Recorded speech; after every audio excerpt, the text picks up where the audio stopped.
নমস্কার, আমি আজকে যে রেসিপিটি করব সেটি চিংড়ি মাছ দিয়ে লাউ পাতার ভাপা, সর্ষে ভাপা। তো আমরা অনেক রকম করে চিংড়ি মাছ করি বা লাউ পাতা অনেক রকম রেসিপি করি। একদিন হলে এরকমভাবে করবেন, খেতে হয় দুর্দান্ত। আর এটা আপনি ভাত, রুটি, পরোটা সব কিছু দিয়ে খেতে পারবেন। গরম ভাতে তো আর কথাই হবে না, এইটা দিয়ে এক থালা পুরো ভাত খেয়ে নেবে। তার জন্য আমি একটা মিক্সিং জার নিয়ে তার মধ্যে সাদা সর্ষে, কালো সর্ষে, পোস্ত দিয়ে প্রথমে আমি মিহিভাবে পেস্ট করে নেব, একদম শুকনোভাবে, জল ছাড়া। তারপরে আবারও আমি ওটাকে ওর মধ্যে লঙ্কা দেবো 5-6টা, দেবো একটু লবণ, একটু সামান্য জল দিয়ে আবারও মিহিভাবে পেস্টটা করে নেব।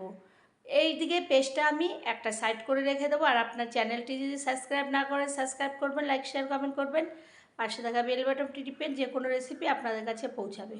তো আপনি এইভাবে পেস্টটা তৈরি করে আমি একটা সাইড করে এই সর্ষে, পোস্ত, কাঁচা লঙ্কা পেস্টটা রেখে দেবো। এইদিকে আমি নিয়ে নেব লাউ পাতা। লাউ পাতাগুলোকে ধুয়ে পরিষ্কার করে নিয়েছিলাম। এরপরে লাউ পাতার যে শিরাগুলো থাকে ওই শিরাগুলোকে আমি বাদ দিয়ে দেবো।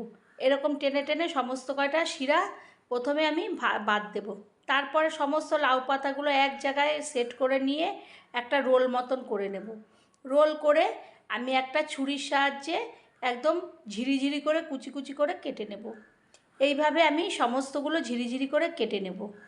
আমার কাটাগুলো কমপ্লিট হয়ে গেলে সুন্দরভাবে, এরপরে অনেকে এগুলোকে জলের মধ্যে সিদ্ধ করে নেয়। তো জলের মধ্যে সিদ্ধ করলে লাউ পাতার যে উপকারটা থাকে সেইটা বেরিয়ে যায়। সেই কারণে আমি করব অন্যরকম পদ্ধতিতে এই রান্নাটা। এরপরে সমস্ত কাটাগুলো হয়ে গেল আমার, আমি সমস্তগুলো ছাড়িয়ে রেখে দিলাম সাইড করে। এরপরে ওর মধ্যে দেবো লবণ। লবণ দিয়ে হাত দিয়ে ভালো করে কষলে নেব। সমস্ত লাউ পাতার মধ্যে লবণ মাখিয়ে হাত দিয়ে কষলে সমস্তগুলো একটা থালা দিয়ে চাপা দিয়ে রাখবো। আমি এইভাবে সমস্ত জড়ো করে থালা দিয়ে চাপা দিয়ে রাখবো। 5 মিনিট পরে থালাটাকে তুলব। লাউ পাতার থেকে দেখব জল ছাড়তে শুরু করেছে, তখন হাত থেকে আমি চিপড়ে আমি ওই জলগুলো ফেলে দেব। আর ওটাকে একটা থালার মধ্যে আমি ছড়িয়ে রেখে দেবো। আবারও আমার সিদ্ধর ঝামেলা কম সময় হয়ে গেল। আর তারপরে ওই পেস্টটাকে একটা ছোট টিফিন বাটি নেব। টিফিন বাটির মধ্যে সর্ষে, পোস্ত, কাঁচা লঙ্কার পেস্ট দেবো, দিয়ে দেবো হলুদের গুঁড়ো, লঙ্কার গুঁড়ো, লবণ আর একটু সামান্য চিনি। যেহেতু সর্ষে আছে তার জন্য একটু সামান্য চিনি। আর যে লাউ পাতাগুলোকে জল ঝরিয়ে রেখেছিলাম সেইগুলোকে দিয়ে দেবো। এরপরে আমি ওর মধ্যে দিয়ে দেব একটু সর্ষের তেল। সর্ষের তেলটা দিয়ে লাউ পাতাগুলোকে শস্য পোস্তের সঙ্গে ভালোভাবে আগে মাখিয়ে নেব। সমস্তগুলো এইভাবে মাখিয়ে নিলাম। মাখানো হয়ে গেলে আমি এক জায়গায় এইভাবে পাতিয়ে দেব। এইগুলো পাতিয়ে দিলাম নিচে। এরপরে দিয়ে দেব প্রায় 15-20টার মতন চিংড়ি মাছ। আগে থেকে ধুয়ে পরিষ্কার করে রেখেছিলাম সেই চিংড়ি মাছগুলোকে দিয়ে আবারও এই লাউ পাতার সঙ্গে ভালো করে মাখিয়ে নেব সমস্ত মশলার সঙ্গে।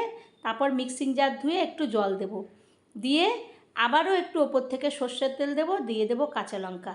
সমস্তগুলো ভালো করে পাতিয়ে দিয়ে কাঁচা লঙ্কা দেব, আবারও সর্ষের তেল দেব, দিয়ে মুখটাকে আমি বন্ধ করে দেবো। তো এই রান্নাটা করলে আপনি পুরো ভাত, গরম ভাতে এটা পুরোটা একটা তরকারি দিয়েই খেয়ে নিতে পারবেন। এরপর একটা কড়াইয়ের মধ্যে স্ট্যান্ড দিয়ে জল দিয়ে আগের থেকে বসিয়ে রেখেছিলাম। এরপরে টিফিন বাটিটা দিয়ে ঢাকনা দিয়ে ঢেকে দেবো। প্রায় 15 মিনিট পরে ঢাকনাটাকে তুলব একটা ন্যাকড়া দিয়ে। তুলে তারপরে ন্যাকড়াটার সাহায্যে আমি টিফিন বক্সটা খুলব। খুলে আমি দেখব যে আমার যে ভাপাটা, চিংড়ি লাউ পাতার যে ভাপাটা করেছিলাম সর্ষে পোস্ত দিয়ে, ওটা হয়ে গেছে। আর এই এত সুন্দর। এরপর ওপর থেকে আবারও একটু সর্ষের তেল ছড়িয়ে দেব। আবারও একবার নিজেরা করবেন। ভালো লাগলে দেখা হবে। ধন্যবাদ।